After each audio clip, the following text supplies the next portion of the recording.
"Is this seat taken?" "No," he said quickly. "Someone's going to sit there. You should find somewhere else." Annie looked down at the seat. Then she lifted her gaze and scanned the room. Every other pew was filled. People sat shoulder to shoulder, coats brushing, voices blending into a low, constant murmur beneath the choir's warm-up hymn. "There's no other space," Annie said simply. "It's all full." The boy didn't respond. "I'll just sit for a little while," Annie added calmly. "If they come, I'll get up." The boy glanced to his left, then his right, then quickly over his shoulder. Annie noticed that. He wasn't just looking, he was checking. After a brief pause, he leaned slightly toward her and lowered his voice. "Just sit down." She slid into the empty space beside him, the wood creaking softly beneath her weight. For a few seconds, neither of them spoke. Up front, the choir lifted their voices, filling the church with a steady, comforting sound. A woman near the aisle whispered, "Excuse me," as she moved past. An older man nodded politely and said, "God bless." As he settled into his seat, now that Annie was closer, she could see it clearly. His shoulders were tight, his breathing shallow. His eyes still moved small, quick glances that always circled back to the same places. He wasn't waiting for someone he knew. He leaned slightly toward her again. "You can stay," he murmured. "Just don't talk too loud." Annie tilted her head, studying him. "You changed your mind fast." He didn't smile. "I just don't want to be sitting here alone," he said. It wasn't the truth. Not all of it. Annie rested her Bible on her lap and folded her hands neatly over it. "You're not saving a seat," she said quietly. "You're waiting." He didn't answer. So she added, softer now, "For something you don't like." That made him pause. Then, slowly, he turned to look at her. "Why are you looking at the door like that?" Annie asked. He hesitated. "You're not going to tell anyone?" he whispered. Annie shrugged lightly. "Tell them what?" He swallowed. "There's this woman," he said. "I don't know her, but she said she knows things about my dad. Business things. Stuff that matters." Annie listened without interrupting. "She told me to come here," he continued. "Alone. And to keep this seat open so I'd know it was her when she sat down." Annie glanced at the empty space beside them, then back at him. "You don't even know what she looks like." He shook his head. "And you still came." He didn't answer that. A soft vibration. The boy froze. Annie heard it too, a faint buzzing sound coming from his pocket. He stiffened, then quickly reached inside and pulled out his phone. His eyes darted around again before he answered, pressing it close to his ear. "Hello?" he whispered. There was a pause. Annie couldn't hear the voice clearly at first, just the faint sound of someone speaking on the other end. Then the boy's expression changed. His back straightened, his fingers tightened around the phone. "I'm here," he said. A woman's voice, calm, controlled. "There's someone sitting next to you." Annie's eyes flicked toward him. The boy went still. "What?" he whispered. "I told you to keep the seat empty." The voice continued, faint but unmistakable now. "You need to stand up, walk to the back. Don't make it obvious." The boy's gaze shifted slowly toward Annie. "Now," the voice said. The phone call ended. For a second, the boy didn't move. Then he started to stand. Annie reached out, not grabbing, not pulling, just lightly touching his sleeve. "Wait," she said. He paused. "She saw you," he said quietly. "She knows I'm not alone." Annie nodded once. Calm. "That means she's watching," she said. He blinked. Annie leaned slightly closer, her voice steady. "If she can see you," she continued, "then she can see where you go next." The boy hesitated. "I have to go," he said. "She told me, and she told you not to tell anyone," Annie interrupted gently, "and to come alone, and to wait exactly where she said." He stopped. Annie's voice softened. "That's a lot of rules," she said, "for someone who says they're trying to help." The boy looked at her. "She said it was important," he murmured. Annie nodded again. "Maybe it is," she said, "but that doesn't mean you have to do everything she says." The boy glanced toward the back of the church, then toward the door, then back at Annie. "What if she leaves?" he asked. Annie gave a small, thoughtful shrug. Then she wasn't planning to stay anyway. He exhaled slowly. After a moment, the boy lowered himself back into his seat. His phone rested loosely in his hand now. For the first time since she'd arrived, He didn't look at the door. He looked at Annie. Annie turned her head and looked at him fully now. "This could be a setup," she said quietly. He blinked. "What?" "A trap," she clarified. "An adult you don't know? Asking you to come alone? Telling you not to tell your dad? And then giving you instructions like that?" She gave a small shake of her head. "That's not how people help." Noah frowned slightly, trying to follow. "She said she had information," he insisted, but it sounded more like he was repeating something than believing it. Annie nodded once. "Maybe she does." Then she leaned just a little closer. "But if she really wanted to give it to you," she said, "she wouldn't make you sneak around to get it." He looked down at his hands again. Annie continued, her tone still calm, still steady. "You're a kid," she said simply. "You're not supposed to handle things like that without your dad knowing." Noah's jaw tightened slightly. "I just didn't want him to worry," he said. Annie's expression softened for a second, but only a second. "He's already going to worry," she replied gently, "especially if you're not where you're supposed to be." He knew it. Annie glanced toward the side door again, then toward the back of the church, then back at him. "If she's watching," Annie said, lowering her voice even more, "then she's waiting for you to do exactly what she told you." Noah swallowed. "Yeah." Annie gave a small nod. "So we don't do that."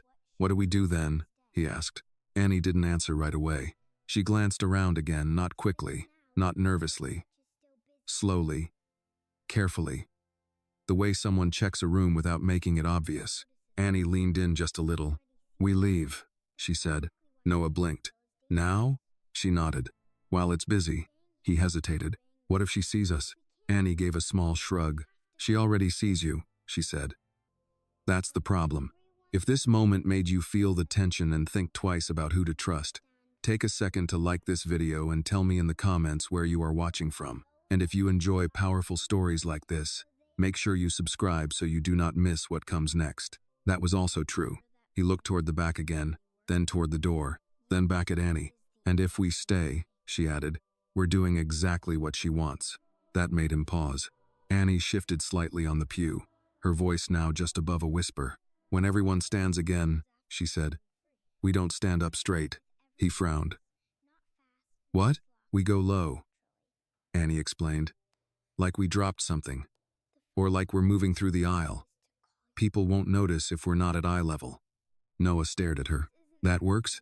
Annie gave a small, almost casual shrug. "People don't look down much." He glanced around. Everyone's attention was forward, or at each other, or at the choir. No one was watching the floor. No one was watching them. "And then what?" he asked. Annie answered without hesitation. "We go out with everyone else," she said. "Not fast, not slow, just like we belong there." He took that in. "And then?" he asked again. This time, Annie tapped lightly on his phone. "Then you call your dad," she said. He stiffened slightly. "Right away," she added. "Not later, not after, right then." He hesitated. "I didn't want to." "I know," Annie said gently. "But this isn't something you fix by yourself." Noah looked down at the phone again, then at the empty seat, then back at Annie. For a moment, he didn't say anything. Then he gave a small nod. "Okay." Annie straightened just slightly. "Now," she whispered. Noah took a breath. Then, together, they both leaned forward, heads lowered, shoulders slightly hunched, like they were searching for something near their feet. From the outside, it looked like nothing. Two kids adjusting themselves in a crowded pew. No one paid attention. They slid out into the aisle, staying low for just a second longer before straightening naturally with the movement of the crowd. People stepped around them without noticing. "Sorry." "Excuse me." "Go ahead, sweetheart." They moved with the flow of people, blending into it, carried forward by something bigger than both of them. As they neared the exit, Annie spoke again, just quietly enough for him to hear. "When we get outside," she said, "you call him." Noah nodded. His grip tightened slightly around the phone. They stepped out into the open air with the rest of the crowd. For a moment, the world felt louder. The church doors opened wide, and the quiet hum of voices inside spilled out into the streetcar engines, distant sirens, the low rumble of the city moving on without them. The late afternoon light had shifted into something softer, stretching long shadows across the sidewalk. People gathered in small groups near the entrance, talking, laughing, shaking hands. "Good to see you," Drive safe. God bless. No one looked twice at Annie and Noah. They were just two kids stepping out of church like everyone else. Annie didn't stop right at the door. She kept walking. Not fast, not slow, just far enough to put a little space between them and the entrance, guiding Noah gently with the same steady pace they had inside. Here, she said quietly, nodding toward the side of the building where a low brick wall ran along the edge of a small courtyard. It was quieter there, less crowded, still visible but not in the middle of everything. They stopped. For the first time since they had stood up, Noah let out a breath he hadn't realized he'd been holding. He looked back, just once, at the church doors. People were still coming out, still talking, still moving like nothing had changed. No one was running after them. No one was calling his name. No one even seemed to notice he was gone. That was... He started, then stopped. Annie waited. Weird. He finished. Annie gave a small nod. Yeah, she said. She didn't say more than that. She didn't need to. The quiet settled between them again, but it was different now. Less tight, less uncertain. Noah looked down at his phone. It was still in his hand. He turned it over slowly, staring at the screen like it might tell him what to do next. Annie noticed that. You said you'd call him, she reminded him gently. He nodded. I know, but he didn't move. Not yet. Annie leaned back lightly against the brick wall, her hand still resting on her Bible. What's his number? She asked. Noah gave a small, almost automatic answer. I have it. Then call him. He hesitated. I should explain first, he said. Like, what happened? Or why I came? Annie tilted her head slightly. You can explain while he's coming, she said. That made him pause. The idea was simple, obvious, even, but it hadn't crossed his mind. He's going to be mad, Noah admitted quietly. Annie thought about that for a second. Maybe, she said. Then she added, but he's also going to be glad you called. Noah looked at her, not fully convinced, but not arguing either. He glanced down at the phone again. Then, slowly, he unlocked it. His fingers hovered over the screen, hesitating for just a second longer. Then he pressed the call button. The phone rang. Once, twice, 3 times. Each second felt longer than it should have. Noah shifted his weight slightly, his free hand tightening at his side. Then, the line clicked. A voice came through. Low. Controlled. Alert. Noah. Noah straightened a little. Dad, he said. Annie watched his face carefully. The moment he heard that voice, something changed in him. Not everything, but enough. I'm okay, Noah said quickly. I needed to call you. There was a pause on the other end. Not silence. Not confusion. Something sharper. Where are you? His father asked. Noah glanced at Annie, then at the building beside them. I'm outside the church, he said. The one on Lokes. He looked around, searching for a sign. Annie pointed quietly to the street name carved into the corner of the brick wall. Maple and 8th.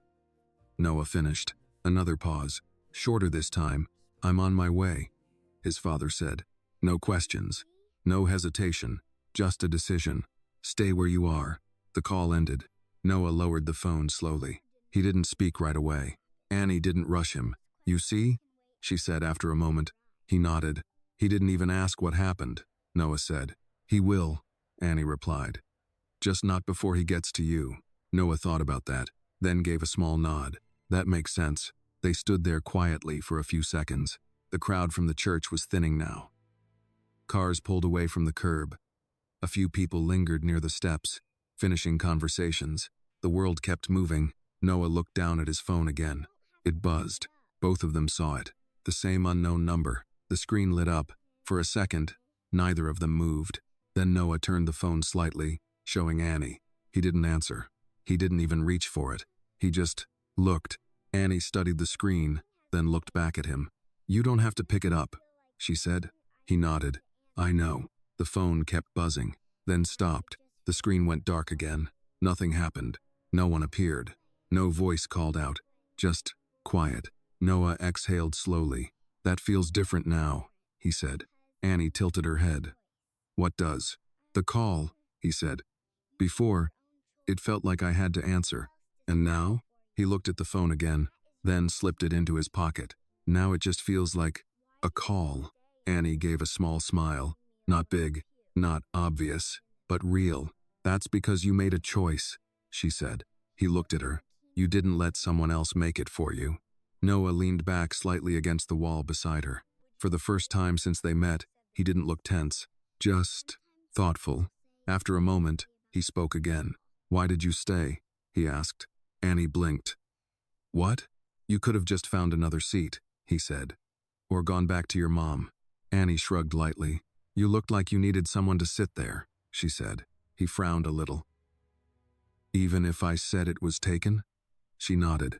Sometimes people say things that aren't really about the seat. That made him pause. Then, slowly, he smiled. Just a little. Not because anything was funny, but because something made sense. In the distance, a black car turned the corner. It slowed as it approached the church. Annie noticed it. Not because it was loud, because it wasn't. It moved smoothly, quietly, like it knew exactly where it was going. Noah saw it too. His posture shifted slightly, not tense, not scared, just aware. That's him, he said. Annie didn't ask how he knew. Some things didn't need explaining. The car pulled up along the curb. It hadn't even fully stopped before the door opened. A man stepped out, tall, focused. His eyes moved quickly, taking in the scene, the people, the space. Then they landed on Noah, and didn't move again. Noah pushed himself off the wall. He didn't run. He just walked forward. But there was something in that walk, something certain, something that hadn't been there before. Annie stayed where she was, watching, quiet. The man reached him in a few steps. He didn't speak right away. He just looked at him. Then, without hesitation, he placed a hand on Noah's shoulder. Solid, steady. You're all right? He asked. Noah nodded. I'm okay. The man exhaled, slow, controlled. Then his gaze shifted to Annie. She stood a few feet away, small against the brick wall, her Bible still in her hands. He looked at her for a moment. Not long, but long enough to understand. Then he gave a small nod. Thank you, he said. Annie nodded back. Simple. No big moment. No big words. Just understood. And for the first time that afternoon, everything felt exactly where it was supposed to be. The man didn't raise his voice. He didn't need to. Standing there on the sidewalk, one hand still resting on Noah's shoulder, he carried a kind of quiet authority that made the space around him feel organized. Not tense, not loud, just controlled. Tell me what happened, he said. His tone wasn't sharp. It wasn't soft either. It was the kind of voice that expected an answer but didn't rush it. Noah glanced briefly at Annie, then back at his father. There was a woman, he began. She contacted me, said she knew things about your business, things that weren't supposed to be public. The man's expression didn't change, but Annie noticed something subtle.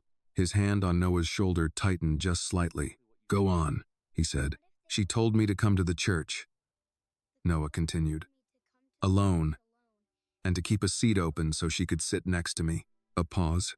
I didn't tell you because I thought I could figure it out first. The words came out a little faster at the end, like he knew that part mattered. The man nodded once, not approving, not upset, just acknowledging. And? He asked. Noah hesitated. Then he glanced at Annie again. She helped me see it didn't make sense, he said. The man followed his gaze, looked at Annie again, this time longer, more carefully. Annie didn't look away. She stood straight, her small hands still wrapped around her Bible, her posture calm in a way that didn't try to impress anyone. She said it might be a setup, Noah added. The man's eyes shifted back to his son. And you believed her? Noah nodded. Yeah. Another pause. The man exhaled slowly, then removed his hand from Noah's shoulder and straightened his coat. Good, he said. Just that. Good. It wasn't what Noah expected. It showed in the way his eyebrows lifted slightly. You're not mad? He asked. The man looked at him. Not cold, not warm. Honest. I'm concerned, he said. There's a difference. That landed. Noah nodded slowly. I should have told you, he admitted. Yes, his father said. No anger, just truth. Then, after a beat, he added, but you called. Noah looked up. That mattered too. The man turned slightly, his attention shifting outward now to the street, the church, the people still moving around them. His gaze sharpened, not obvious, but deliberate. Annie saw it. He wasn't just listening anymore. He was assessing. Did she call again? He asked. Noah reached into his pocket and pulled out his phone. She did, he said. I didn't answer. Show me. Noah handed it over.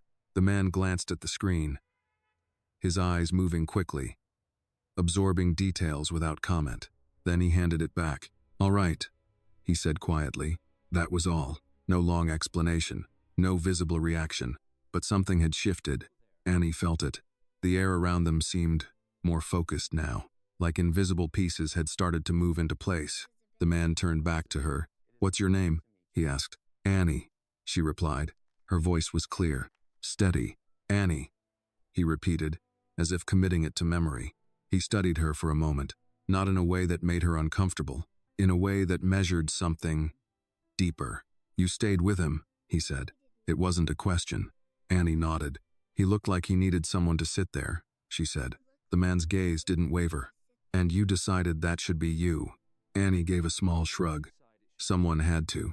There was no pride in it. No performance. Just a simple statement. The man held her gaze for a second longer. Then, slowly, he nodded. Most people would have walked away, he said. Annie tilted her head slightly. Most people weren't sitting next to him. That answer stayed in the air. The man's expression shifted just a fraction. Not a smile, but something close to respect. Behind him, the driver stepped out of the car quietly and moved a few steps closer, waiting without interrupting. The man didn't turn. Get the car ready, he said calmly. The driver nodded and moved back without a word. Noah looked between his father and Annie. What happens now? He asked. His father glanced at him. Now we go home, he said. Simple, clear. But before Noah could move, Annie spoke. What about the woman? Both of them looked at her. She wasn't asking out of fear. She was asking because the question mattered. The man considered her for a moment. Then he answered. She made a mistake, he said. Annie blinked slightly. What kind of mistake? His gaze shifted briefly toward the church, then back to her. She assumed my son would be alone. The words were quiet, but they carried weight. Annie nodded slowly. That made sense. Noah glanced at her, then back at his father. She told me not to tell you, he said. I know, his father replied. And to come alone. A pause. And you didn't, the man said. Noah exhaled quietly. That mattered. Annie watched the exchange carefully. Not the words, the space between them. There was something there, something steady, something built over time. Trust, not perfect, but real. The man reached into his coat pocket, then paused. He looked at Annie again. Where are your parents? He asked. I came with my grandmother, Annie said. She's still inside. He nodded once. Good. Then he took out a small card. Clean. Simple. He held it out to her. If you ever need anything, he said, you call that number. Annie looked at the card, then at him. She didn't take it right away. You don't even know me, she said. The man's expression didn't change. I know enough, he replied. That answer was different, not something most adults said. Annie reached out and took the card, carefully, like it meant something. Thank you, she said. The man inclined his head slightly. You did something important today, he said. Annie shook her head gently. I just sat down, she replied. He almost smiled. Almost. Sometimes, he said. That's where everything starts. The car door opened behind him. He turned back to Noah. Let's go. Noah hesitated. Then he looked at Annie. Are you going to be okay? He asked. Annie nodded. Yeah. A small pause. Then she added, you too. He gave a quick nod, then turned and walked toward the car. This time, his steps were steady. Not rushed, not uncertain, just sure. The man followed, then stopped briefly before getting in. He looked back at Annie one last time. Not to check, not to question, just to remember. Then he stepped into the car. The door closed softly. The engine started. And as the car pulled away from the curb, Annie stood there with the card in her hand, the late afternoon light warming the edges of the moment. Inside the church, the choir began another song. Outside, the world kept moving, but Annie knew something had changed. Not loudly, not dramatically, just quietly, the way important things always do. Annie stood there for a long moment after the car disappeared around the corner. She didn't move right away. The card rested in her hand, light but somehow heavier than it should have been. She turned it over once, then again, tracing the clean edges with her thumb. No bright colors, no extra words, Just a name and a number, printed in a way that didn't need attention to be important. She slipped it carefully into her Bible. Not her pocket, not loose. Somewhere safe. Behind her, the church doors opened again, and the familiar hum of voices returned. Softer now as the crowd thinned. "Annie?" She turned. Her grandmother stood a few steps away, coat wrapped tightly around her shoulders, her expression calm but observant in the way older people had when they already knew something had happened. They just didn't know what yet. "There you are," she said, walking closer. "I was looking for you." Annie nodded. "I was outside. I can see that," her grandmother replied gently. She glanced toward the street, then back at Annie. "You all right?" Annie didn't answer right away. She thought about the empty seat, the phone call, the way Noah's voice had changed when he heard his father. Then she nodded. "Yeah," she said. "I'm okay." Her grandmother studied her for a second longer. Not suspicious, just measuring. Then she gave a small nod. "All right," she said. "Let's head home. It's getting cold." They started walking, side by side. The city had settled into that early evening rhythm, lights beginning to turn on in windows, traffic picking up, people moving with a little more purpose now that the day was ending. "Did you make a friend?" her grandmother asked after a moment. Annie looked up at her. "Kind of." Her grandmother smiled faintly. "That usually means yes." Annie thought about that. Then she said, "His name's Noah." Her grandmother nodded. "Good name." They walked a few more steps. Then Annie added, "He needed help." Her grandmother didn't react right away. She didn't ask questions. She just said, "And you helped him." It wasn't a question. Annie nodded. "Yeah." Her grandmother glanced down at her, her eyes soft but steady. "That's a good thing," she said. Annie looked ahead again. The sidewalk stretched out in front of them, long and familiar. "I think he was scared," Annie said quietly. Her grandmother's voice was gentle. "Most people are, at some point." Annie considered that, then asked, "Even grown-ups?" Her grandmother smiled slightly. "Especially grown-ups." That answer stayed with Annie as they reached the corner. The light changed. They crossed the street together. Back in the car, Noah sat in the back seat, his hands resting loosely on his knees. He hadn't spoken since they left. Not because he didn't have anything to say, because he didn't know where to start. His father sat in front, angled slightly toward him, not fully turned, but present, listening, even in silence. For a few minutes, the only sound was the quiet hum of the engine and the soft rhythm of tires against the road. Then, "You did the right thing." Noah looked up. His father hadn't turned around. He was looking out the window, but the words were meant for him. Noah shifted slightly. "I almost didn't," he admitted. "That's not what matters," his father said. A pause. "What matters is that you did." Noah thought about that. Then he leaned back against the seat, letting the words settle. "She figured it out," he said after a moment. His father's eyes flicked briefly to the rearview mirror.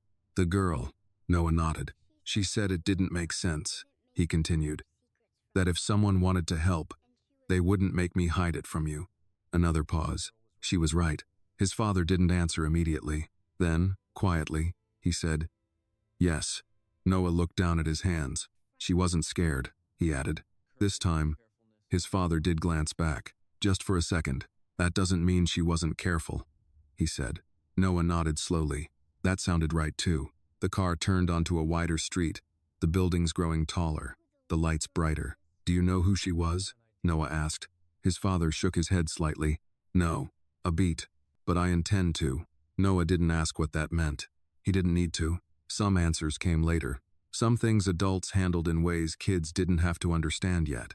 The car slowed as they approached a gated entrance. The gates opened without a sound.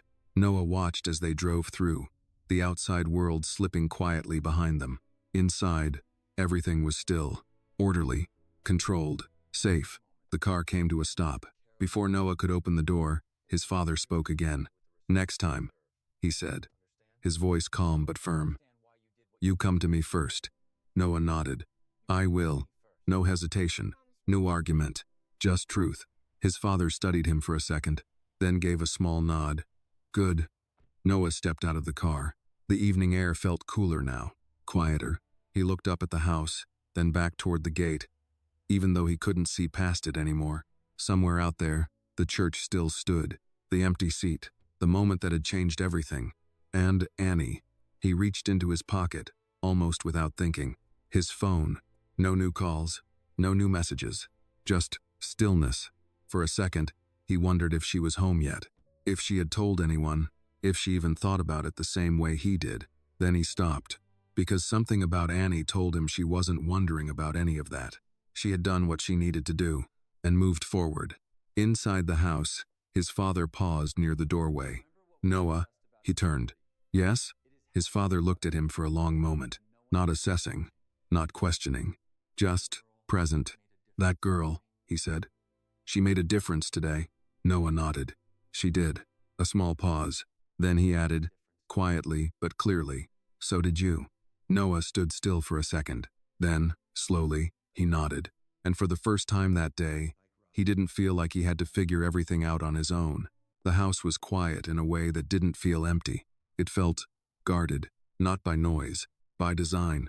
Noah stepped inside, the door closing softly behind him, and for a moment he just stood there. The familiar scent of polished wood and something faintly citrus filled the air. Everything looked the same as it had that morning: clean lines, quiet order, nothing out of place. But something inside him had shifted. He could feel it. You should wash up, his father said, removing his coat and handing it off without looking. Dinner will be ready soon. Noah nodded. Okay. He started toward the stairs, then paused. Dad, his father turned slightly. Yes. Noah hesitated, not because he didn't know what to say, because he wasn't used to saying it. Thanks for coming. The words were simple, but they landed. His father looked at him for a moment, really looked at him, then gave a small nod. I told you, he said. You call, I come. Noah held that for a second, then nodded back and went upstairs. In his room, everything was exactly where it had always been. Books lined up, shoes placed neatly near the wall, the desk cleared, except for a single notebook and a pen placed precisely where he'd left them. It should have felt normal. It didn't. He walked over to the window and looked out. The sky had darkened, the last of the sunlight slipping behind the buildings. The city beyond the gates moved in quiet patterns, lights flickering on, cars passing in the distance. Life continuing in ways that didn't wait for anyone. Noah reached into his pocket and pulled out his phone. Still no messages, no missed calls. The silence felt different now, not heavy, just finished. He sat down on the edge of his bed. For the first time that day, he let himself think back through everything clearly, without the rush. The woman's voice, the instructions, the seat, and Annie, her voice had been calm the entire time. Not loud, not dramatic, just certain. You don't have to fix grown-up problems. He repeated it quietly under his breath. It sounded simple, but it stayed. A knock at the door pulled him out of his thoughts. Come in, he said. The door opened, and his father stepped inside. No rush, no urgency, just presence. I spoke with security, he said. Noah straightened slightly. And they're reviewing everything, his father replied. The calls, the number, the area around the church. Noah nodded. Did they find anything? His father walked a few steps into the room, stopping near the desk. Not yet, he said. But they will. There was no doubt in his voice. Noah believed him, not because of what he said, because of how he said it. They think she was watching? Noah asked. His father considered that. Yes, he said. Or someone was. Noah looked down at his hands. I almost went to the back, he admitted. A pause. Then, quieter. I was going to. His father didn't interrupt, didn't correct him, just listened. Noah lifted his gaze. But I didn't, he added. His father gave a small nod. I know. Noah hesitated, then asked the question that had been sitting in the back of his mind since they left the church. Why me? The room grew still. His father didn't answer right away. Instead, he moved to the chair by the desk and sat down, leaning forward slightly, his hands resting loosely together. Because of me, he said. Noah frowned. What does that mean? It means, his father said carefully, that sometimes, when people can't reach you directly, they try to reach you through the people around you. Noah processed that. They wanted something from you, he said.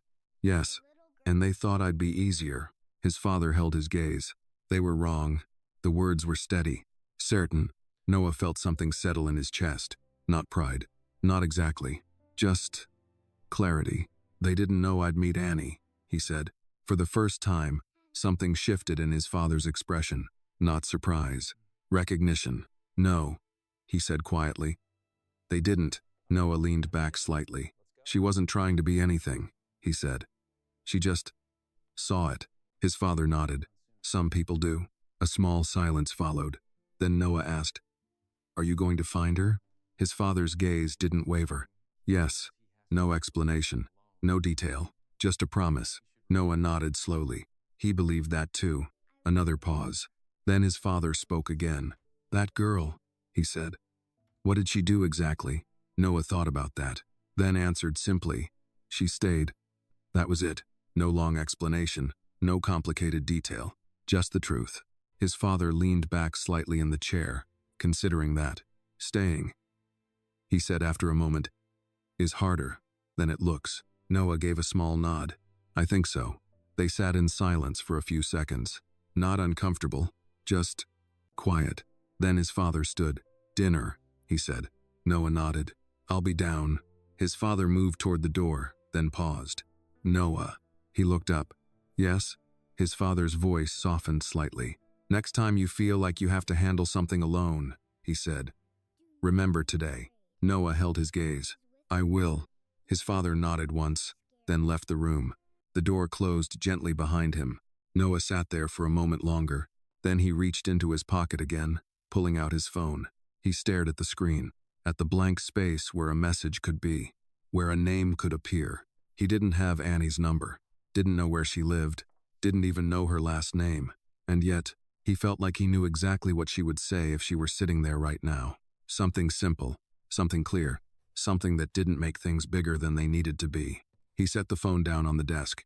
Then, slowly, he reached for his notebook, opened it, and for the first time, he wrote something down not because he was told to, but because he wanted to remember. Sometimes doing nothing is the thing that saves you. He looked at the sentence, then added one more line beneath it. Sometimes staying is enough. Noah closed the notebook. Outside, the night had settled fully now. Inside, the house remained quiet. But this time, the quiet didn't feel like something watching him. It felt like something holding. Dinner was quieter than usual, not uncomfortable, just thoughtful. Noah sat across from his father at the long wooden table, the soft glow of the overhead lights reflecting off polished surfaces. The meal was simple: grilled chicken, vegetables, fresh bread, but everything was arranged with the same precision the house seemed to breathe by. For a while, neither of them spoke, the kind of silence that didn't need filling. Then, "Eat," his father said calmly. Noah blinked, then realized he'd been staring at his plate.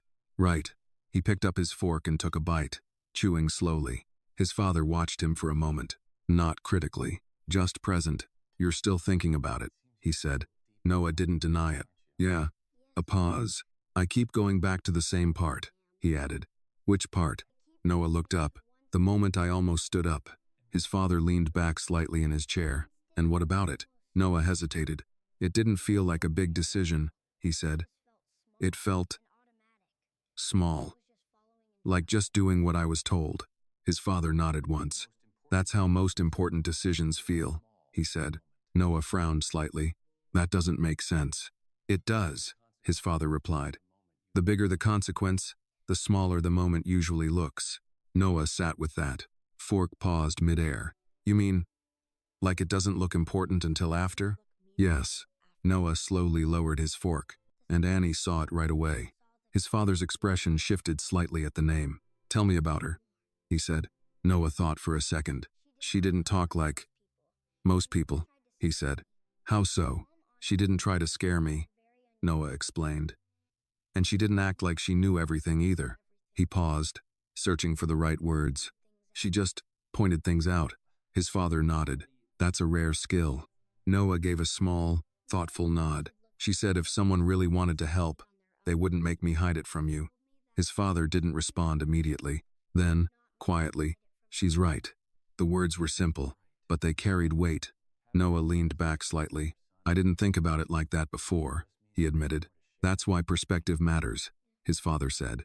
Noah looked at him. "Perspective?" His father reached for his glass, taking a slow sip before setting it down again. "Sometimes," he said, "you don't need more information. You just need to look at the same situation from a different angle." Noah thought about Annie again. The way she had looked at the empty seat, not as something he had to protect, but something he had been told to protect. That was different. After dinner, Noah helped clear the table. Not because he was told to, because it felt right. The small, ordinary movement grounded him in a way the rest of the day hadn't. In the kitchen, the staff moved quietly, efficiently. "Thank you, sir," one of them said as Noah handed over a plate. He nodded. "You're welcome." Simple. Normal. He liked that. Upstairs, the house settled into its evening rhythm. Doors closed softly. Lights dimmed. The quiet returned, but now it felt familiar again. Noah walked back to his room, slower this time, more aware. When he reached the door, he paused, then turned slightly, heading down the hall instead. His father's office door was partially open. A soft light spilled out into the hallway. Noah knocked gently. "Come in." He stepped inside. His father stood by the window, phone in hand, speaking in a low voice. "I want everything cross-checked," he was saying. Not just the number, the timing, the location. Who was there? A pause. No assumptions. Another pause. "Good. Keep me updated." He ended the call and turned. "Noah." Noah shifted slightly. "Sorry," he said. "I didn't mean to interrupt." "You didn't," his father replied. He gestured toward the chair. "What is it?" Noah stepped in, then stopped halfway. "I was just thinking," he said. His father waited.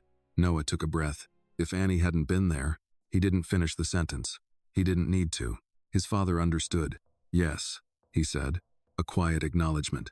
Noah looked down. "Do you think she knew how important it was?" His father considered that, then shook his head slightly. "No," he said. Noah looked up. "Then why did she do it?" His father's expression softened just a fraction. "Because it was the right thing," he said. Noah held that answer. It felt simple, but also complete. "She didn't ask for anything," Noah added. "No," his father agreed. Another pause. Then Noah said something quieter. "I don't think she even thought it was a big deal." His father gave a small nod. "The people who make the biggest difference rarely do." The room fell silent again. Not empty. Just still. Then Noah asked, "Are you going to tell her family?" His father looked at him. "Why?" "So they know what she did," Noah said. His father considered that carefully, then said, "Some things don't need to be announced to matter." Noah frowned slightly. "But shouldn't they know?" "They might," his father replied. "In time." A pause. "But recognition isn't always the reason people do the right thing." Noah thought about Annie again, the way she shrugged, the way she said, "Someone had to." "Yeah, that sounded right. I'd still like to thank her," Noah said. This time, his father gave a small, almost knowing look. "I thought you might." Noah shifted his weight slightly. "I don't even know where she lives." His father nodded. "We'll find her." No doubt. No hesitation. Just certainty. Noah let out a quiet breath. "Okay." His father stepped closer, placing a hand briefly on his shoulder. "You handled today better than you think," he said. Noah looked up. "I almost didn't." "But you did." The same words, but this time, they felt different. Stronger. Noah nodded, then turned and walked back toward the door. As he reached the hallway, he paused again, looked back. "Dad." "Yes." Noah hesitated, then said, "She said something." His father waited. "That I didn't have to fix grown-up problems." A small silence followed. Then his father nodded slowly. "That's true." Noah held his gaze. "But I still want to help." His father's expression shifted again. Not surprise. Understanding. "That's different," he said. "How?" "Helping," his father said, "isn't the same as carrying everything on your own." Noah thought about that, then nodded. "Okay." This time, when he left the room, he didn't stop in the hallway. He went straight back to his room, sat down at his desk, opened his notebook again, and added one more line beneath the others. Helping doesn't mean doing it alone. He closed the notebook gently. Outside, the night moved quietly. Inside, something steady had begun to take shape. Not loud, not dramatic, just strong. The kind of strength that didn't come from knowing everything, but from knowing when you didn't have to face it alone. The next morning arrived quietly. Not the kind of quiet that felt empty, the kind that felt deliberate. Noah woke earlier than usual. For a few seconds, he lay still, staring at the ceiling, letting the light from the window settle into the room. The events of yesterday didn't rush back all at once. They returned slowly, like pieces finding their place again. The church, the call, Annie. He sat up. The house was already awake. He could hear it, not loud, not busy, but moving. Soft footsteps somewhere down the hall. The faint sound of a door closing. The low hum of something starting in the kitchen. Routine, order, but underneath it, something else had changed. Noah got dressed quickly, then paused before leaving his room. His notebook sat on the desk. He walked over, opened it, and read the lines again. Sometimes doing nothing is the thing that saves you. Sometimes staying is enough. Helping doesn't mean doing it alone. He closed the notebook gently, then headed downstairs. His father was already in the dining room, not eating, working. A tablet rested on the table in front of him, a few printed pages beside it. His posture was the same as always, straight, composed, but his attention was sharper than usual, focused in a way that suggested things were already in motion. Noah stepped in. Morning. His father looked up immediately. Good morning. Noah sat down across from him. For a moment, neither spoke. Then Noah asked, "Did they find anything?" His father didn't answer right away. He tapped once on the tablet, then set it aside. "Yes," he said. Noah straightened slightly. "What?" His father leaned back in his chair. "The number that called you," he said. "It's not registered to a person." Noah frowned. "What does that mean?" "It means it was used for one purpose," his father replied. And then, discarded. Noah processed that. "So, they planned it?" "Yes." The word was calm. "Certain." Noah looked down at the table, then back up. "Do they know who it was?" His father shook his head slightly. "Not yet." A pause. "But we know where they were." That made Noah pause. "At the church." His father nodded. "And near it." Noah felt a small shift in his chest. Not fear, awareness. "They were watching," he said. "Yes." Noah leaned back slightly. "And they saw me leave." His father studied him for a moment. "Yes," he said. "They did." Noah didn't respond right away. He thought about that. The moment they stood up, the moment they walked out, the moment everything changed. "They didn't stop us," he said quietly. His father nodded once. "No." "Why?" His father's answer came without hesitation. "Because they weren't ready to act." Noah frowned slightly. "What does that mean?" "It means," his father said, "they were testing something." The room grew still. "Testing me?" Noah asked. His father held his gaze. "Testing access," he said. Noah sat with that, then asked, "So, what happens now?" His father didn't rush the answer. "Now," he said, "we make sure they don't get a second chance." The words were calm, but there was something under them. Final. Breakfast arrived quietly. Plates placed. Coffee poured. Noah picked up his fork, but his attention wasn't on the food. "Are they dangerous?" he asked. His father looked at him. "Yes," he said. No hesitation, no softening, just truth. Noah nodded slowly. He appreciated that, more than being told everything was fine. "Are we safe?" he asked next. His father's expression didn't change. "Yes." The answer was just as certain. Noah believed that too. Not because danger didn't exist, but because his father didn't say things unless he meant them. After breakfast, Noah headed toward the front hall. "School?" his father asked. Noah paused. "Yeah, a small beat. Unless you think I shouldn't." His father shook his head. "You go," he said. "You keep your routine." Noah nodded. "Okay." He reached for his bag, then stopped. "Are you going to find Annie today?" he asked. His father's gaze shifted slightly. "Yes." The same answer as before, but this time, it felt closer. Noah gave a small nod. "Good." Outside, the air was crisp, cool enough to wake him up fully. The car was already waiting. He got in, settling into the seat as the door closed softly behind him. As they pulled away, Noah looked out the window. The city passed by in quiet motion, people walking, lights changing, life continuing like nothing unusual had happened. But for him, something had. At school, everything felt normal, too normal. Kids talked about homework, about games, about things that seemed smaller now, not unimportant, just different. Noah sat at his desk, listening, answering when he needed to, but part of his mind stayed somewhere else. Back at the church, back at that moment. At lunch, one of his classmates leaned over. "You okay?" he asked. Noah blinked. Yeah. Why? You're quiet. Noah shrugged slightly. Just thinking. The boy nodded like that made sense. About what? Noah hesitated, then said, about how sometimes small things matter more than they look. His classmate frowned. That sounds like something a teacher would say. Noah almost smiled. Yeah, he said. Maybe. Back at the house, his father stood in his office, looking at a file laid open on the desk. A photo, a still image taken from a distance. Grainy, but clear enough. The church entrance. People moving, and near the edge of the frame, a figure, not distinct, not identifiable, but present. He studied it for a long moment, then looked at the second image. Another angle, another moment. The same figure, watching. His phone rang. He answered without looking away. Yes. A voice on the other end spoke quickly. He listened, didn't interrupt, then said, good, continue. He ended the call, then reached for another file. This one simpler. A name, an address, and beneath it, Annie.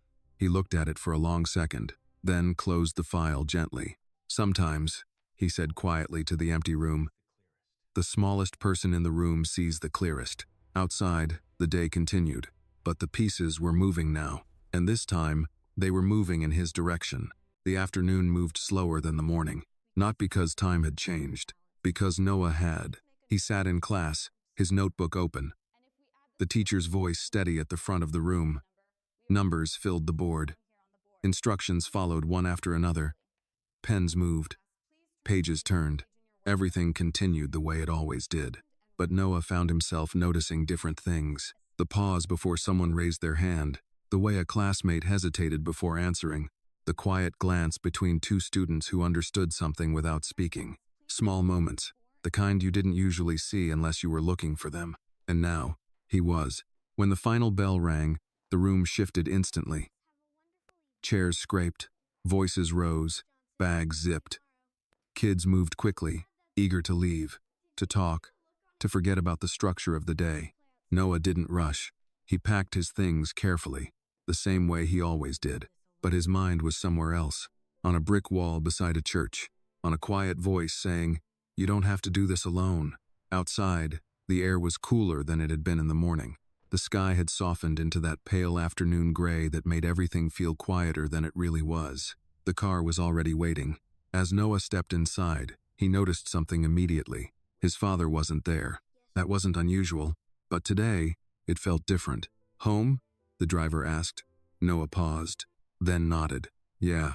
The car pulled away from the curb. For a few minutes, neither of them spoke. Then Noah leaned forward slightly. Did my dad leave already? He asked. The driver glanced at him briefly in the mirror. Yes, sir. Did he say where he was going? A small pause. No, sir. That was expected. His father didn't explain everything, but Noah had a feeling, and for the first time, he asked something he normally wouldn't. Can we go somewhere else first? The driver hesitated. Where, sir? Noah looked out the window.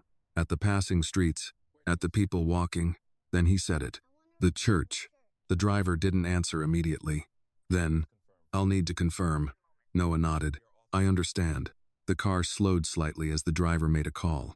Quiet, professional, brief. Then he hung up. We can go, he said. Noah leaned back in his seat. Thank you. The rest of the drive passed in silence. But it wasn't the same silence as before. This one felt intentional, like a choice. When they arrived, the church looked different. Not because it had changed, because it wasn't full. The doors were closed, the steps empty, the hum of voices gone. It stood there quietly, like a place that had finished its work for the day. The car stopped. Noah stepped out. The air felt still. He walked up the steps slowly, stopping near the entrance. For a moment, he just stood there, looking, remembering. Then he turned, not toward the door, toward the side. The brick wall, the place where he and Annie had stood, it was empty now. Of course it was, but it didn't feel empty. Not really. He walked over and leaned lightly against it, the same way he had the day before. He could almost hear it again. Her voice, calm, clear. That's a lot of rules. For someone who says they're trying to help. He let out a small breath, then looked down at his hands, still steady. That surprised him. You came back. The voice wasn't Annie's. Noah turned. His father stood a few steps away, hands in his coat pockets, watching him, not surprised, just aware. Noah straightened. "I wanted to see it again," he said. His father nodded once. "That's a good instinct." Noah looked at him. "You came here too." It wasn't a question. His father didn't deny it. "Yes." A pause. "I wanted to understand the space." Noah glanced around. "The same space?" His father stepped closer. "Not exactly," he said. "The same place looks different depending on when you stand in it." Noah thought about that, then nodded. "That makes sense." They stood there side by side for a moment, the quiet of the empty church settling around them. Then Noah asked, "Did you find her?" His father didn't answer immediately. Instead, he looked toward the street, then back at Noah. "Yes," he said. Noah's chest tightened slightly, not fear, anticipation. "And?" His father studied him for a moment. "She's exactly who you said she was." Noah blinked. "What does that mean?" "It means," his father said, "she didn't act out of fear, or curiosity, or gain." A pause. "She acted because she saw something that wasn't right." Noah nodded slowly. "Yeah, that sounded like Annie." "Is she okay?" he asked. His father's expression didn't change. "She is." Noah exhaled quietly. "Good." Then he asked the question that mattered more than he expected. "Did you talk to her?" Another pause. "Yes." Noah looked up quickly, and his father's gaze softened just slightly. "She asked me a question," he said. Noah frowned. "What kind of question?" His father looked at the brick wall for a moment, then back at Noah. "She asked why an adult would expect a child to handle something that belonged to adults." Noah blinked. That sounded exactly like something Annie would say. "What did you tell her?" he asked. His father held his gaze. "The truth." Noah waited. "She was right." The words were simple, but they carried weight.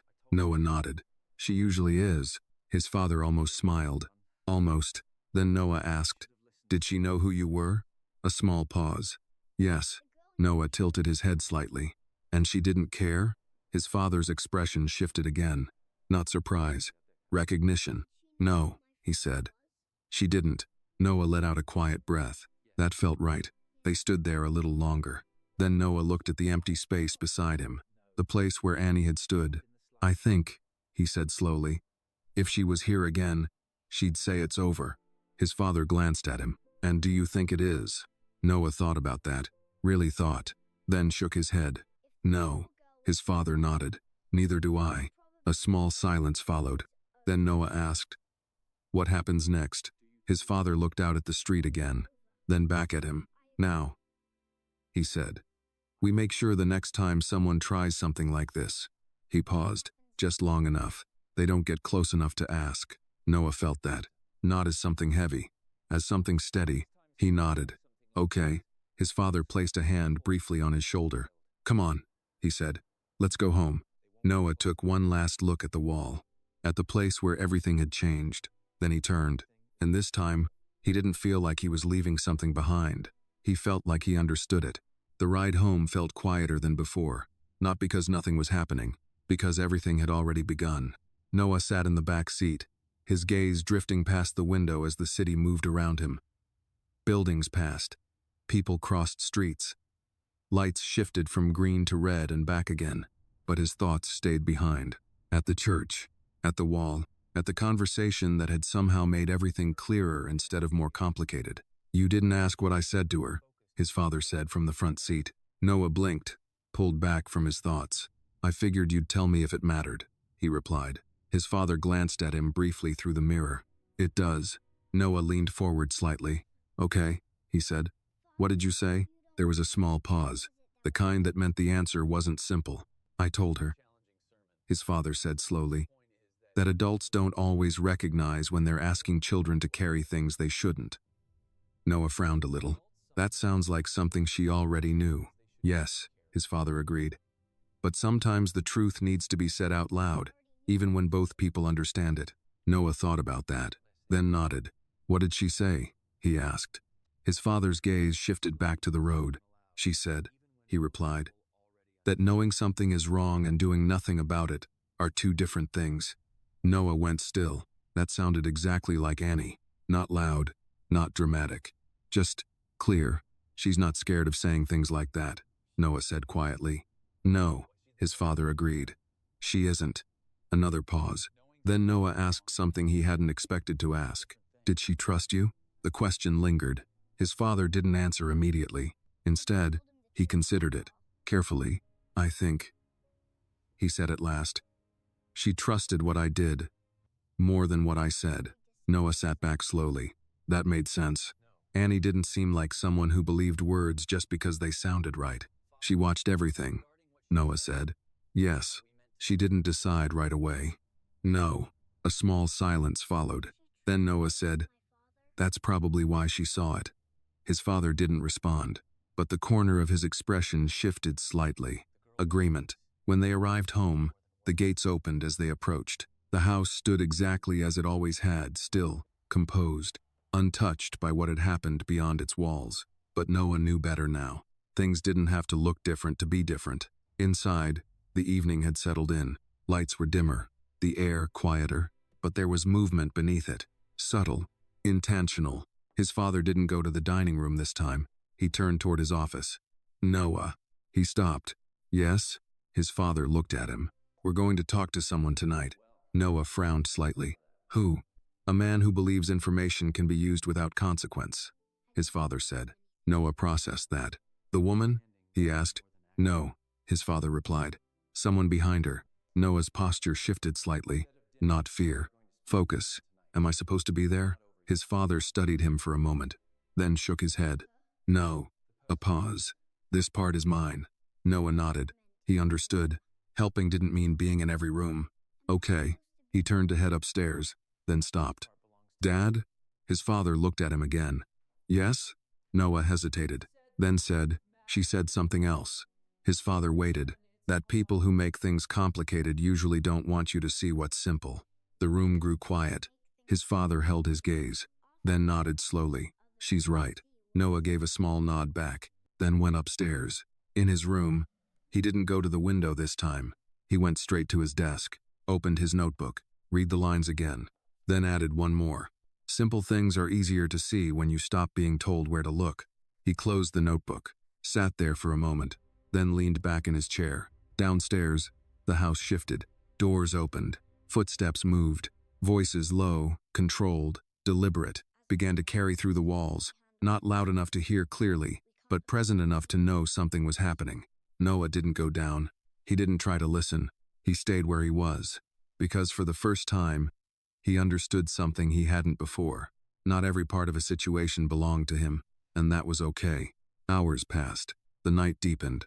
At some point, he lay down on his bed, not intending to sleep, but he did. When he woke, the house was still, completely still. He sat up slowly. The clock read later than he expected. For a moment, he just listened. Nothing. Then, a soft knock at his door. Come in. His father stepped inside, not in a rush, not tense, just finished. Noah studied him, not looking for answers, looking for signs. Is it over? He asked. His father closed the door behind him. Yes. The word was quiet, but complete. Noah exhaled slowly. Did they get what they wanted? He asked.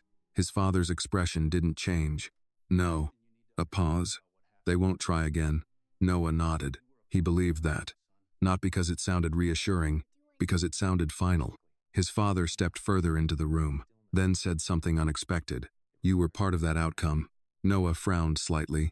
I didn't do anything. His father shook his head. You chose not to do something, he said. A beat, and that changed everything. Noah sat with that, then looked down at his hands, then back up. She said that too, he murmured. His father's gaze softened just slightly. I know. A small silence followed. Then Noah asked, Are you going to see her again? His father didn't hesitate. Yes. Noah nodded. Good. He lay back against the pillows. The room felt different now. Not heavy, not uncertain, just settled.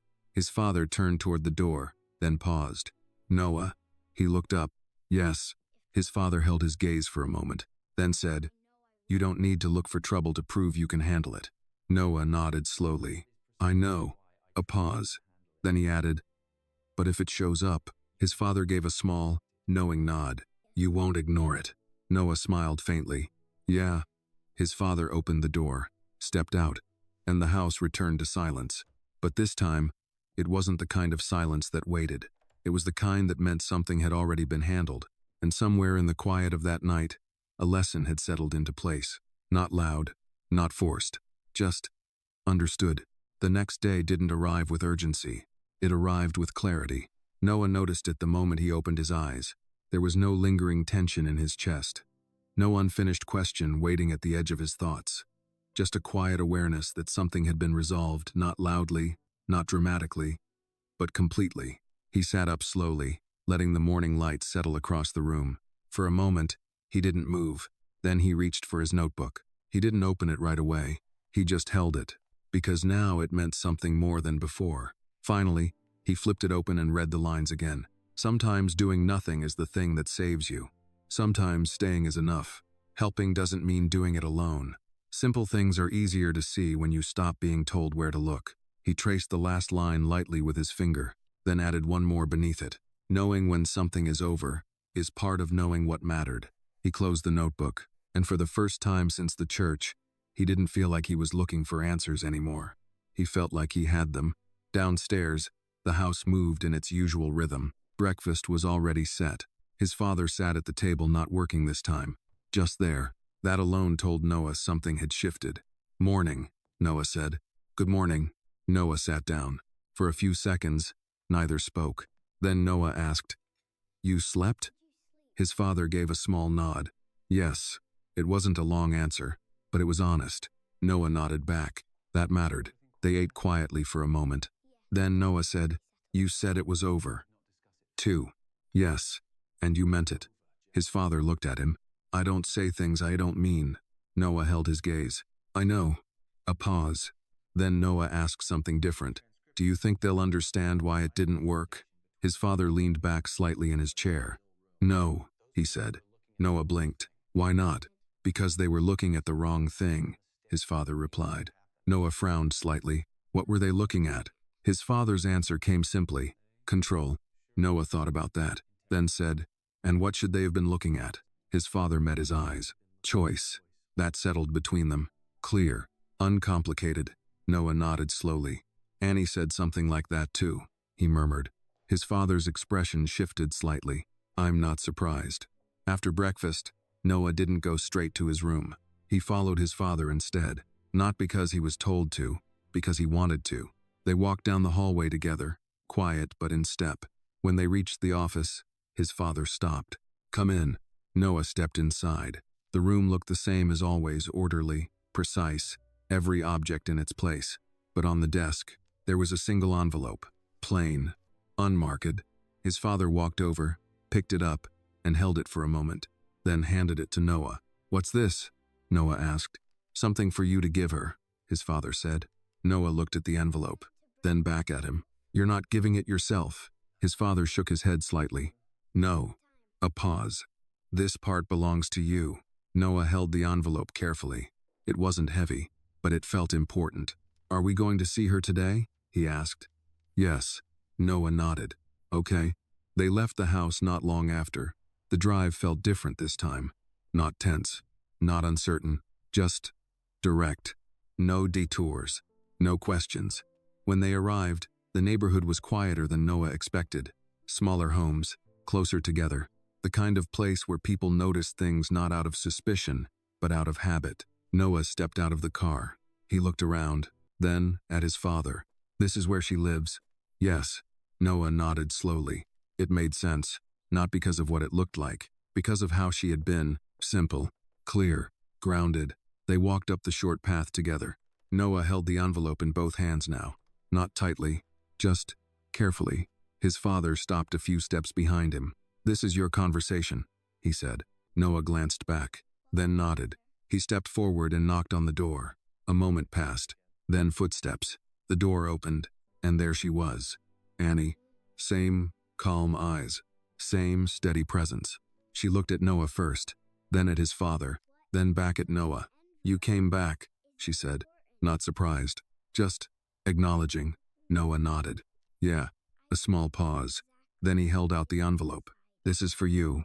Annie didn't take it right away. She looked at it, then at him, What is it?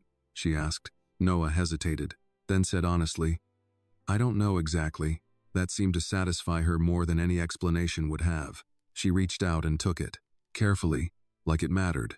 Thank you, she said. Noah shook his head slightly. No, he replied. Thank you. Annie tilted her head just a little. For what? Noah thought about that. All of it. The seat, the call, the choice. For staying, he said. Annie looked at him for a second longer, then gave a small nod. Someone had to. Noah smiled faintly. Yeah, he said. I know. Behind him, his father stepped forward slightly, not interrupting, just present. Annie looked at him, not intimidated, not impressed, just aware. You handled it, she said. His father met her gaze. Yes. A pause. Because he didn't go where he was told. Annie nodded once. Good. Noah looked between them. There was something quiet passing through that moment. Not spoken, but understood. Then Annie looked back at Noah. You're okay now?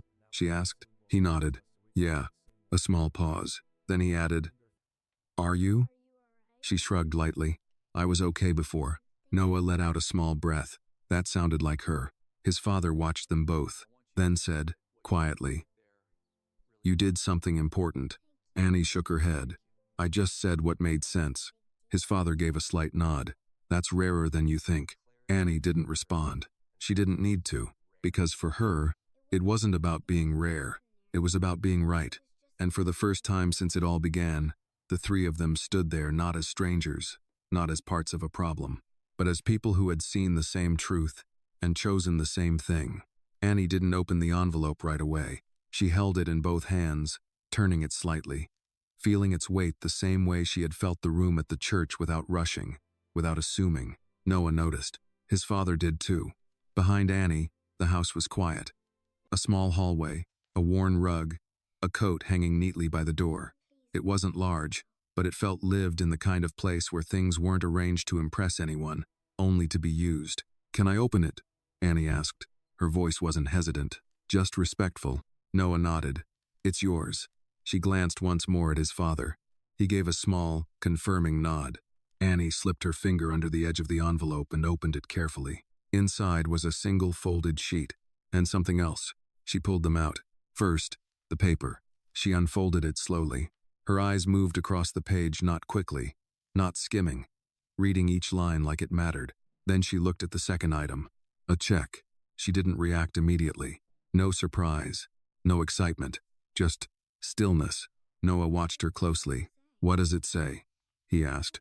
Annie lowered the paper slightly. It says thank you, she answered. Simple. Noah smiled faintly. That sounds right. Annie looked back down at the page, then read a little more carefully.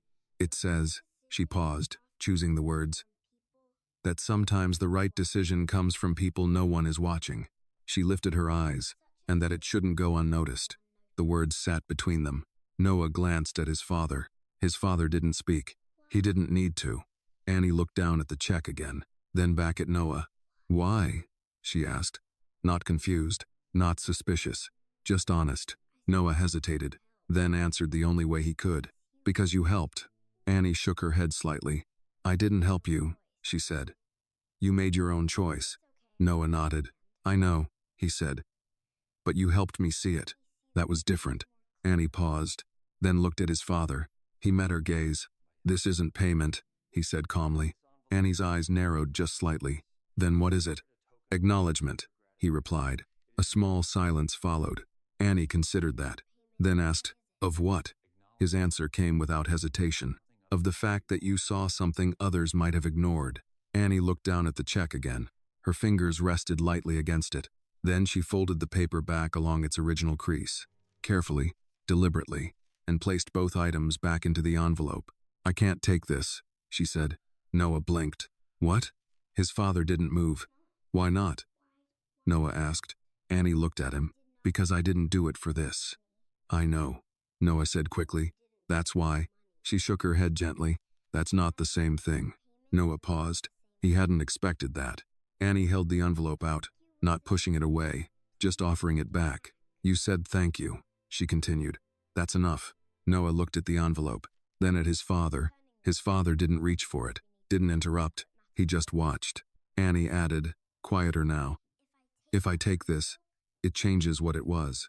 The words were soft, but they carried weight. Noah felt it.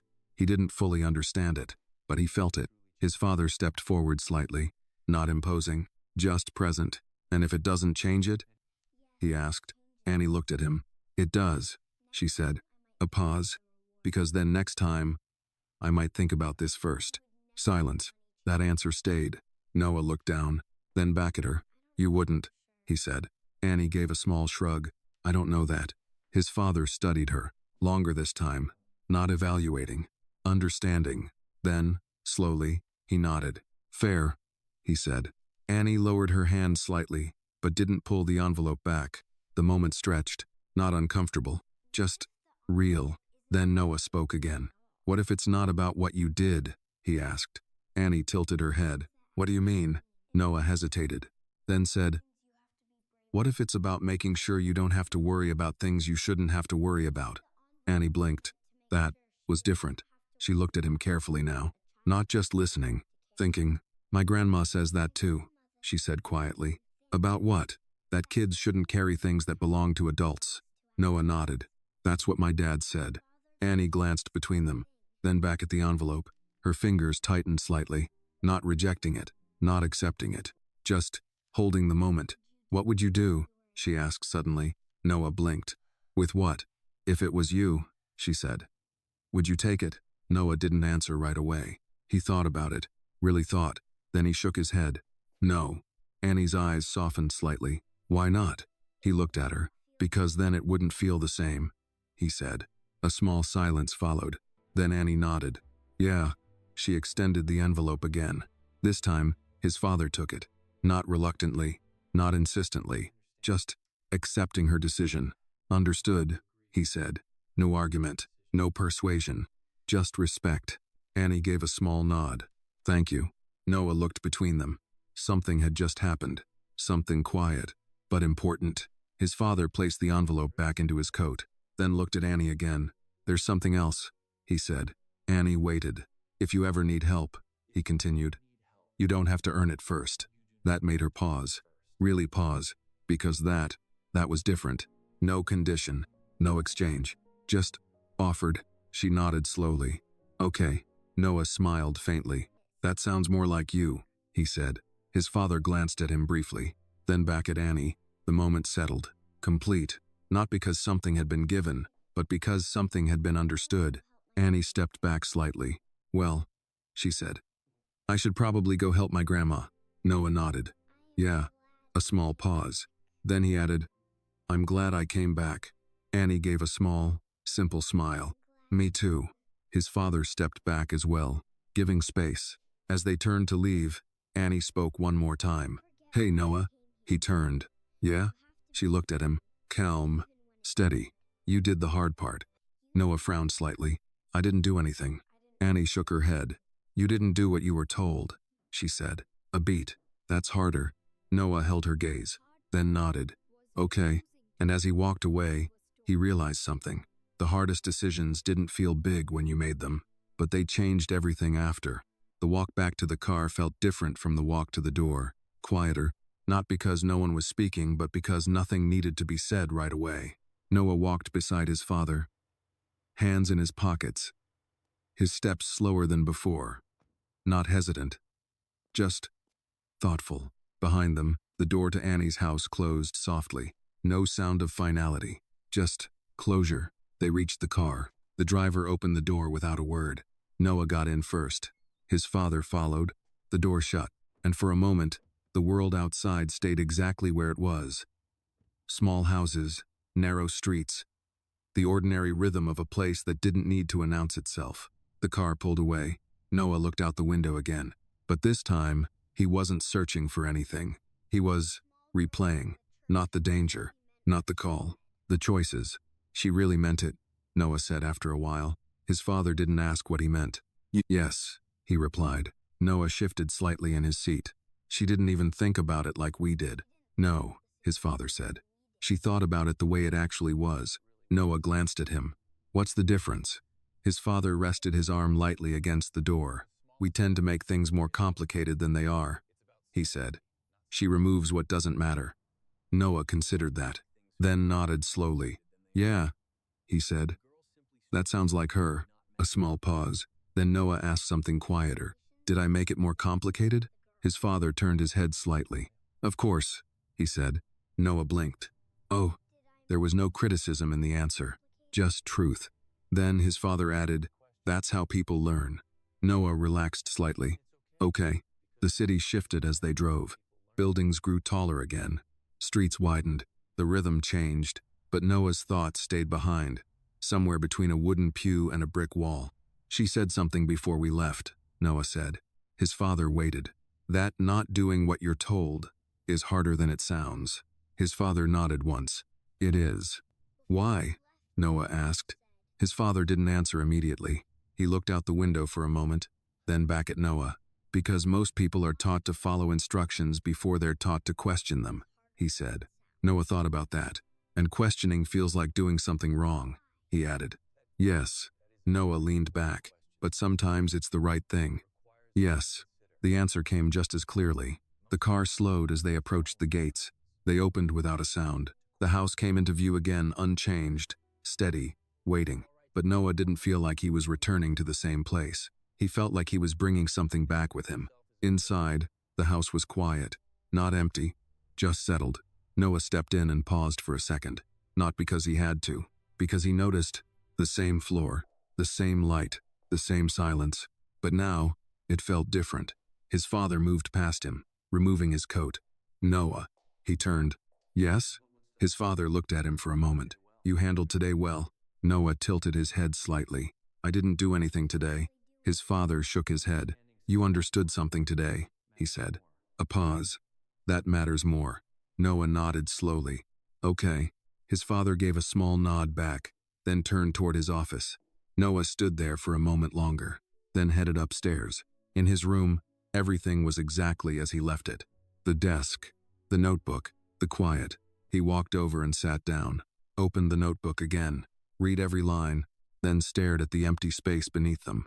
There was still more to say, not because something was missing, because something had settled. He picked up the pen and wrote, doing the right thing doesn't always feel big when it happens. He paused, then added, but it changes what comes after. He leaned back slightly, reading it again. It felt right, not perfect, but true. He closed the notebook, and for the first time since all of this started, he didn't feel like he was catching up to something. He felt like he was aligned with it. Downstairs, a phone rang briefly, then stopped. A door closed. Soft footsteps crossed the hallway. Life continued. But now Noah understood something he hadn't before. The world didn't always change with noise. Sometimes, it changed because someone saw something clearly and chose differently. That evening, he didn't sit by the window. He didn't check his phone. He didn't replay the moment again. He just sat, still, present, and that was new.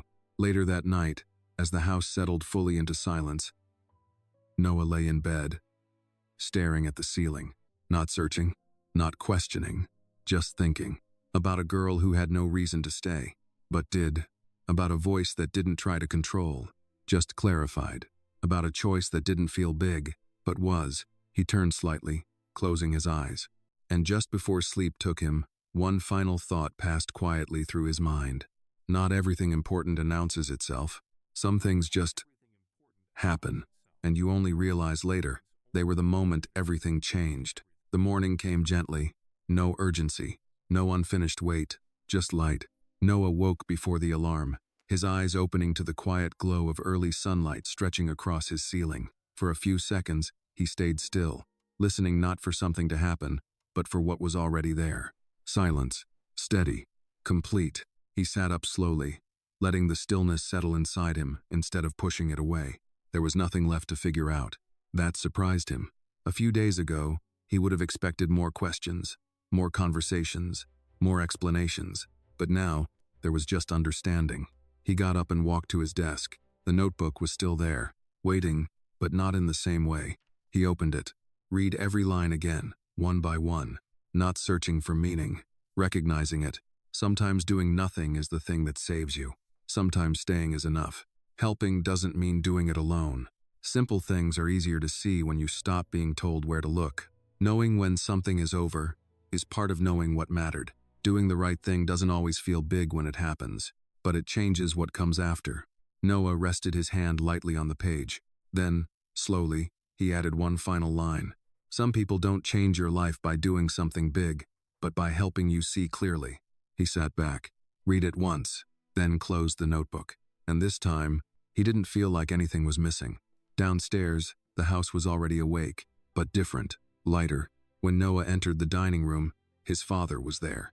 Not working, not on a call, just standing by the window, looking out. "Morning," Noah said. His father turned. "Good morning." There was a pause. Not empty, just present. Noah sat down. "Everything's done?"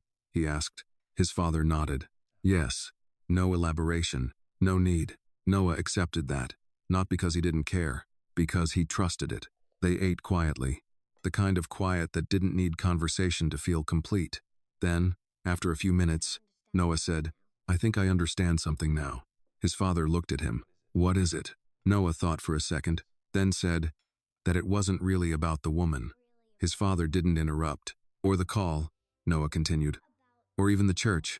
A small pause. It was about the choice. His father held his gaze. "Yes." Noah nodded slowly. "And if I had made a different one?" He didn't finish the sentence. He didn't need to. His father said it for him. "Then everything after would have been different." Noah leaned back slightly. "That's what I think too." A small silence followed. Then Noah asked something softer. "Do you think I'll remember this?" His father didn't hesitate. "Yes." Noah tilted his head slightly. "Even later?" "Yes." A pause. "Because it wasn't taught to you," his father said. "You saw it." Noah let that settle, then nodded. "Okay." After breakfast, Noah didn't go upstairs. He walked outside, alone. The air was crisp, clean, quiet in a way the city rarely allowed, but here, inside the gates, it held. He walked a few steps, then stopped, looked up, not at anything specific, just out. He thought about Annie. Not the moment, not the conversation. Here, the way she didn't try to change anything, she just saw it clearly, and that had been enough. He reached into his pocket, pulled out his phone. For a second, he considered something, then stopped, because he realized he didn't need to call, didn't need to check, didn't need to confirm anything. Some connections didn't need to be repeated to remain real. He slipped the phone back into his pocket and just stood there, present. Inside, his father watched from the window, not intruding, not calling him back in, just observing. For a moment, something softened in his expression, not pride, not relief, something quieter, recognition. Then he turned away. Work would continue. Life would move forward, but something had been set in place, and it would stay. Later that day, Noah returned to his desk, opened the notebook again, not to add anything, just to look, to remember. Then he closed it one last time and placed it carefully in the drawer. Not hidden, not forgotten, just kept, because he knew he wouldn't need to read it every day, but he would carry it in the way he saw things, in the way he chose. That evening, as the sun lowered and the house settled once more into quiet, Noah sat in his room, not thinking, not searching, just being, and somewhere in that stillness, a simple truth remained. It didn't take strength to follow. It took clarity to stop. And sometimes, all it took to change everything was one question: is this seat taken? This story reminds us that true courage doesn't always come from grand actions, but from quiet clarity in the smallest moments. Annie didn't try to be a hero, she simply chose to see the truth when something felt wrong, and that was enough to change everything. The lesson is simple but powerful.